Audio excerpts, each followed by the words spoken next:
almost never buy something brand new. I'm not gonna say never, but it is rare and I am selective. So if you want to know more about shopping secondhand, keep watching. Hello everybody, welcome back to Yard Sale Squad. So today's video is gonna be so much fun. You guys, I asked you to ask me questions and you did on Instagram, on YouTube Shorts, on my YouTube videos. So I have lots of questions. Now there are a few that are related to our little house, but mainly these are all related to secondhand shopping. So hence the title of the video. So let's just go ahead and we're gonna hop right in. All right, so let's get started. I think this is a good one to start on. It says, how did you get started thrifting? How do you decide when you are going to buy brand new? Okay, so let's go to how I got started. So if you've just made your way to my channel, you know, I call it Yard Sale Squad. This is what I did for fun as a teenager. And it's very ironic because growing up, it was something that my dad would do. And if we were on our way somewhere and he saw a yard sale, he would pull in and we would do the very typical, oh, you know, I can't believe you're stopping at another yard sale. And now I have that same excitement when I see a yard sale sign. We really started going to our local thrift store, and then on Saturdays it was just something fun that we would do. So I really have probably been doing this for 16 years probably, and I just started looking for clothing and I started looking for things kind of for my hope chest for when I would have my own home one day, when I would get married one day. So I would come home from yard sales and be really excited about what I found. At the time, I just was sharing it on my personal Instagram, and I would have people ask me, how do you find such great stuff? And where do you go to yard sales? And, you know, people would ask me questions, and I thought, I wonder if I could kind of make something of this. I'm really passionate about it. So that's just kind of how that all came to be. Speaking to your second question, which was, how do you know when to thrift versus when to buy brand new? I could probably make an entire video just on this one question. But let me just say that one of the most important things for secondhand shopping is patience and contentment. And it is a reason to shop secondhand and it is a byproduct of shopping secondhand. So it's like a both and. I shop secondhand, which requires me to be patient. And then that makes me want to continue to secondhand shop because I want to continue having to be patient and I want to continue having to be content with what I have. I buy things brand new. I buy things from Amazon. I buy things from higher end brands. I don't have a surefire answer of if I wanted this thing for X amount of weeks or months and I haven't found it secondhand, I'll buy it brand new. It's not really so much like that. It's just a case by case basis. So I'll give you an example of a few things that I have bought new and invested in the last year. I bought a really good pair of all leather Chelsea boots. They are something that is a natural material. Whenever I scuff them, they are not going to flake off like faux leather would. Same thing with the sandals that I just bought for summer. They are real leather. You can get them wet. I can dress them up. I can dress them down. So if I'm going to buy something brand new, it's going to be something that has longevity and it's going to be something that is pretty versatile. So I don't want to have to buy it again in the next maybe 3 years at least, and probably longer than that. Some other things that I would consider buying brand new are bathing suits, and not just for the hygiene reason, because you can find very nice bathing suits secondhand at a thrift store or on secondhand websites, but because maybe I want to spend a little more on one bathing suit instead of buying 5 cheap ones that really don't look that good on me. I have really learned that I would rather spend the price of those 5 to get one really good one that's going to last me for the next 2 or 3 summers. So I would say that really the 2 factors there are the longevity and then the versatility. You know, how much variety is this piece going to give me? I will also say that doing the Project 333 capsule wardrobe has really helped with this because it narrows your focus. So instead of shopping for spring clothing, I'm maybe shopping for a white short sleeve button down because I am.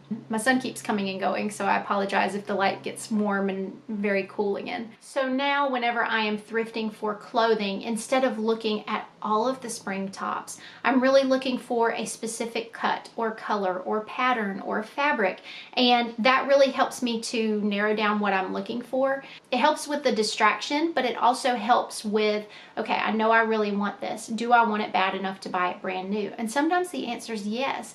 But the good thing about that is I'm probably not going to be buying many more spring pieces because this is the one or the 3 or 5 that I'm looking for this season. That helps me to not be so easily swayed by Amazon ads and different things that influencers share that I really, really like, but then I see the price tag and I know I can get it at a thrift store for 1/8 of the price. So this next person said, what do you do when your secondhand options are not optimal? Our stores aren't great for houseware type stuff and I don't do online anymore.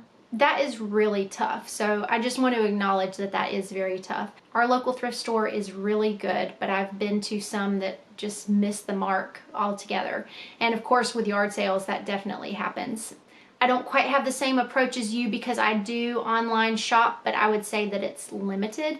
And really for housewares, I don't buy housewares online. I would say see if you can add a little bit of cushion into your travels. Maybe your local thrift store is not that great, but maybe there's one near your church that is. Or maybe when you're going on vacation next month, there'll be some neat thrift stores there. Thrifting on vacation is so much fun because you're in a new place anyway, and it's just fun to see, you know, what they have, and most of the time you have a suitcase or a car and you can bring something back. So I would definitely encourage thrifting on vacation. It's something that I probably didn't start doing until, I don't know, maybe late 20s, and I really enjoy it. But yeah, just try to see if you can plan thrifting into your normal stops. So playing off of that, let me hop over to this next question. They said, maybe how do you thrift shop efficiently? Do you go through all items? How do you identify what is interesting to have another look at? I tend to pick out items that look great to me on the hanger, on the rack, but once I hold them up, really not what I was looking for. So speaking to that question, and then also maybe thrifting when you are in a different town or on vacation or on your way to an appointment, know what you are looking for. I have a list on my phone and it is categorized and it is detailed. So I'm not going in looking for, as I said, spring clothing. I'm looking for a specific color, texture, fabric, whatever it is. Same thing with housewares. Know what you are missing in your house. Pinterest really is an excellent tool for this. Magazines are also an excellent tool. Don't just say, I am looking for housewares. Know that you want housewares in a color that matches what you have, or maybe a contrasting color. Are you looking for adding some wood elements, or do you really want to add more ironstone? You know, really have in your mind what you want to add. And thrift stores can be overwhelming if you're not used to it, but it doesn't overwhelm me at all anymore because I walk in and it's really just kind of background noise, and I'm able to look and pinpoint literally diamonds in the rough. I will look at a rack and I'll go, that's what I want, and I will pick it up and I'll put it in my cart. Also for me personally, as far as clothing, I always try things on. I treat it just like a brand new store. I want to know how they're going to fit and feel, and that has saved me from buying a lot of things. Also, some stores have some really unfortunate policies, like some of the Goodwills close to us have closed their dressing rooms, and so you cannot try the clothing on, and then a lot of times you can only return your clothing for store credit. Personally, I just think that that's a really terrible policy. If you're not going to let somebody try on the clothes, then your return policy needs to be better. That's just my opinion. So personally, I only shop at thrift stores for clothing where I can actually try the clothing on.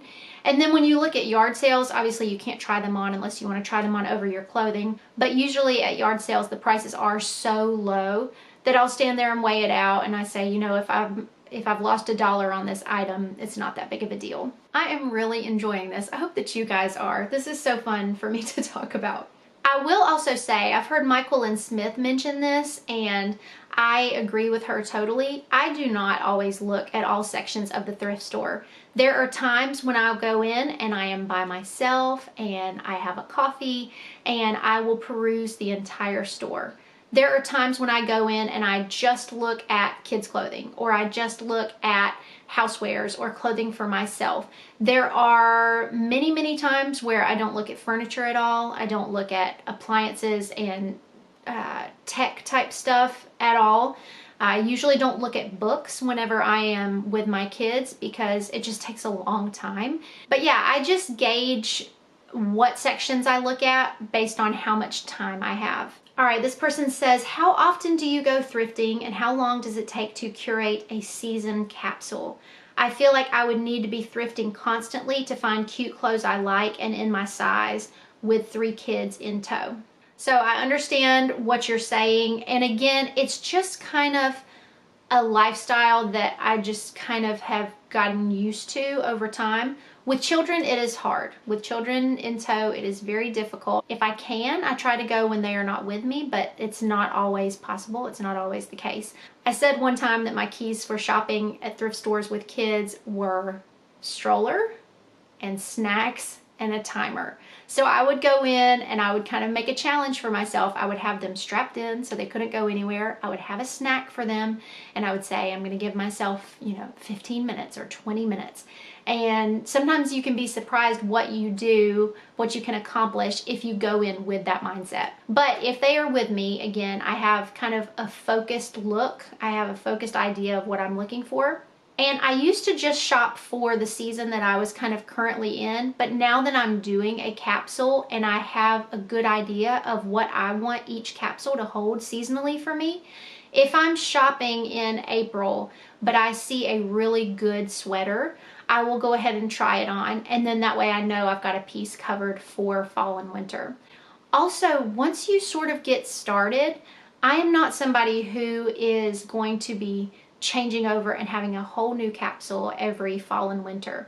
I might get 3 to 5 new pieces every season, but for the most part, I'm going to be wearing the clothes that I wore last year. So it sounds big and it sounds daunting, but I just kind of regularly go. I used to go once a week, and now maybe I go 2 to 3 times a month. Sometimes it might be more, sometimes it might be less.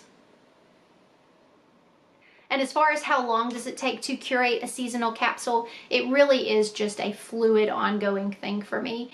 I might eventually get to the point where I say my capsule is done, but it's usually just kind of an evolving thing. And I never really say, all right, I'm totally done. But there is freedom and a joy in being able to say that. It's really just about that contentment. Have you found all the pieces that you like?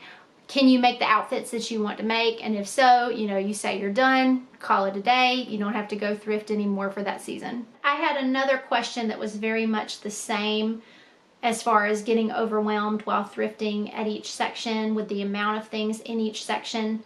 And the more that you find things that you identify with, whether it is someone's style on YouTube or on Instagram or photos on Pinterest or clipping things from a magazine or kind of dog-earing pages, then your eye just becomes developed and you really do kind of see those things and you tune out the rest. If you are someone who is a DIYer, you learn to look at the shapes of things or the structure of things, and you don't pay as much attention to the things that can be changed, like maybe the paint color or the finish.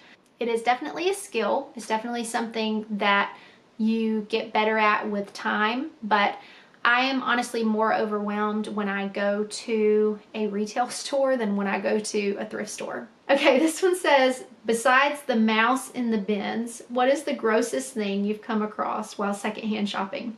If you missed it, I went to the Goodwill bins. I was hoping for a really revolutionary experience. We found a dead mouse in one of the bins. But honestly, I have thought about it, and I'm sure there's probably something that has been not stellar, but I really can't think of anything. So if you're unfamiliar with secondhand shopping, you kind of have your tiers, okay? So you have, I would put Goodwill bins at the bottom. So you have people that are taking boxes and they are dumping them into bins, not sifting through, not sorting through, and they are rolling them out for people to shop directly from those bins. So if there happens to be waste in the bin, there it is. If there happens to be a dead mouse buried in the bin, there it is. Now, I know that some people have had really great experiences at the Goodwill bins. I know that some people have found really great things. I also was hoping to find really great things, and I did not. But I'm aware that that is out there, and I've only been to one location. So it's possible that maybe that location is just really gross. From there, you move up to yard sales.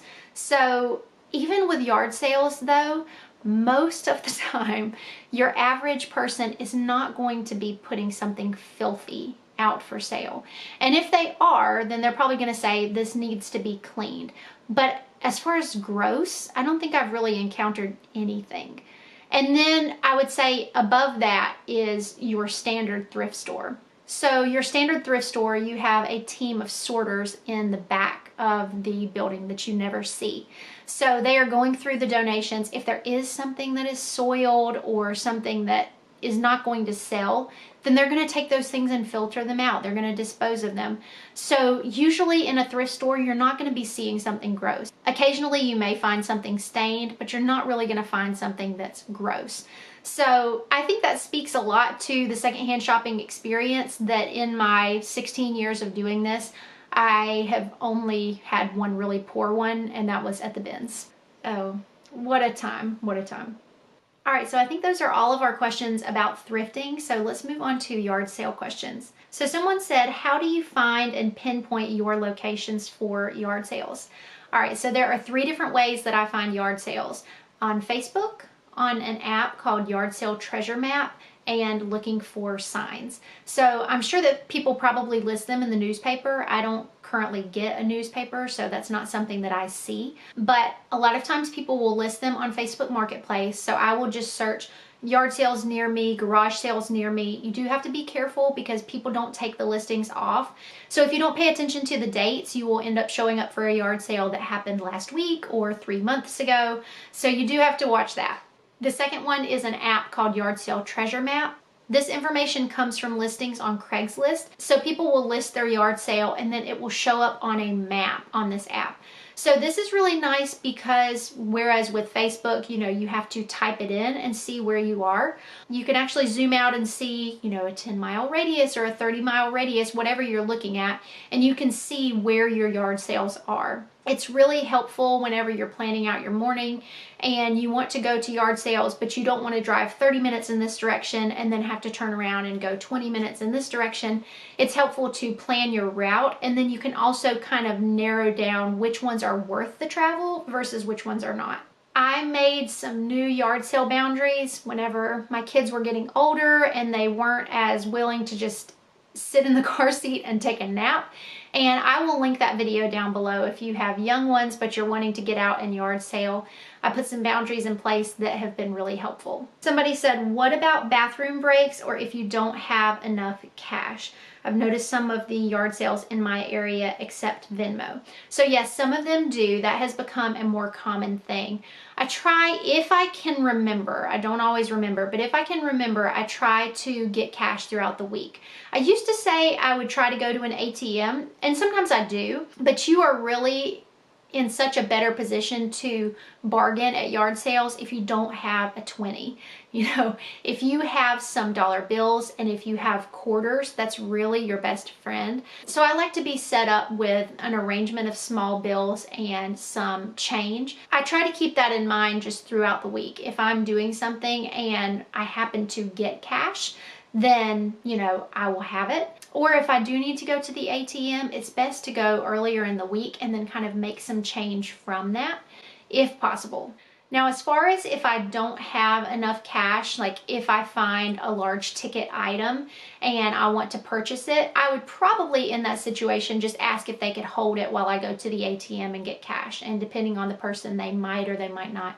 That really hasn't happened to me very much because most of the items I'm buying aren't usually high dollar items. Usually I take maybe $40 at the most, and that's more than enough. Again, if you're wanting to buy furniture and things like that, you would probably want to have more money with you. All right, this question says, with inflation, how do you know a good price? I will be honest, I have not really seen an uptick in yard sale prices as far as inflation.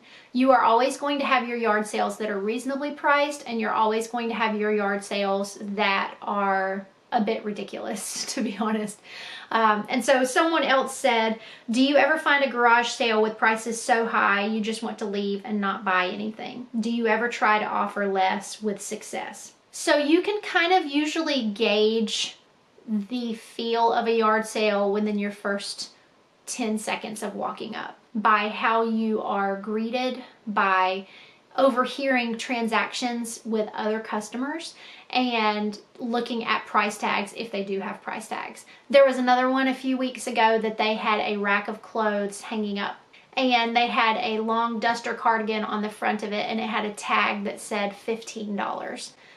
I automatically know when I see something like that that we're probably just not going to see eye to eye. So they have an idea of what they think a fair price is, and then I have a different idea of what I think a fair price is. So if it's something I really want, sometimes I will ask, and sometimes they will kind of meet me in the middle, and sometimes they won't. And it just kind of depends on how badly I want that item. But there are many, many times that we will walk up and we will see prices and we will smile and say thank you, and we will just walk away. This is your friendly reminder that you should never pay more at a yard sale than you would at a thrift store. And you should never pay more at a thrift store than you would for something brand new. Oh, and the first half of that question said, what about bathroom breaks?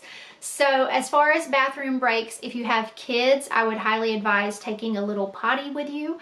But as far as adults, if you have to take a bathroom break, chances are you're going to be in the vicinity of somewhere that has a public restroom. If not, you're gonna have to figure it out. But usually we are within the vicinity of a fast food restaurant or a gas station.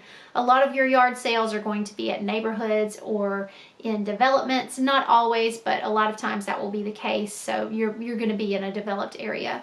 And even in the areas where we are, where they're freestanding yard sales, we're never more than 10 or 15 minutes away from a bathroom. All right, I did have one question about our house. So they said, how long do you see yourself staying in the little house? What has been the biggest change with the move, and also the biggest blessing? So I don't want to say too much. We are coming up on our year of living in this house, and so I'm going to kind of make a video of a year in the house and talk about what it's been like, but I will kind of touch on that just a little bit. So I really see us staying in the little house as long as we possibly can until we no longer fit in the little house. There are so many blessings, but the one that on paper makes the most sense and is kind of something that everybody can relate to is that we don't have to pay to live here. We don't have to pay rent. And so it's just this very unique situation that's a real blessing that we're able to take that money that we would spend in rent or on a mortgage payment every month, and we are able to put that into savings. And I realize how privileged and unique that situation is, and it is such a big blessing. So that's the first blessing. I would say the second one is that there's less room for everything to reside, and there's less room for things to hide. And when I say things, I mean your stuff. I mean belongings. I also mean emotions and, negativity. And there's certainly, we're not in a tiny house, so there are separate rooms. Everybody can have their space and their own time. But there's something about being in close quarters that you just kind of know that you're going to need to get along, and you're going to need to constantly be kind of picking up to keep the space tidy, which means reducing your inventory. Segueing into that, I would say that that has been maybe the biggest challenge. It has just been having to come from a larger house to now moving to a smaller house and just continuing to decrease what we have. But even still in that, I would say that that challenge is actually a blessing. I can't say that that is just solely a challenge, because there has been so much good that has come from that. Again, there are less places to shove and hide things. So we don't have a separate playroom that fills up with toys. We don't have a separate garage that just gets piled high with, you know, whatever a garage gets piled high with. You know, it's small, and because of that, we have to make those decisions more regularly. Things don't have a chance to pile up quite as much, because before long you won't have somewhere to sit. So again, I will touch on that more in the video where I talk about as we come up on our year anniversary in the house. But those are a couple of the things about the house and how long we plan to be here. All right, so I have reached the end of my questions, and I hope that I was able to give you some good answers. I would love to chat with you down in the comments. Thank you guys so much for stopping by my video. Secondhand shopping really is so much fun. I really enjoy it. I love the uniqueness of it. I love that I can find something that is not going to be at everybody's Target or Walmart. You know, it's really fun, it's really special, and then I can choose when I want to bring something in that's brand new. But yeah, I hope you guys found this video helpful. I really enjoyed it, and I will be talking to you next time.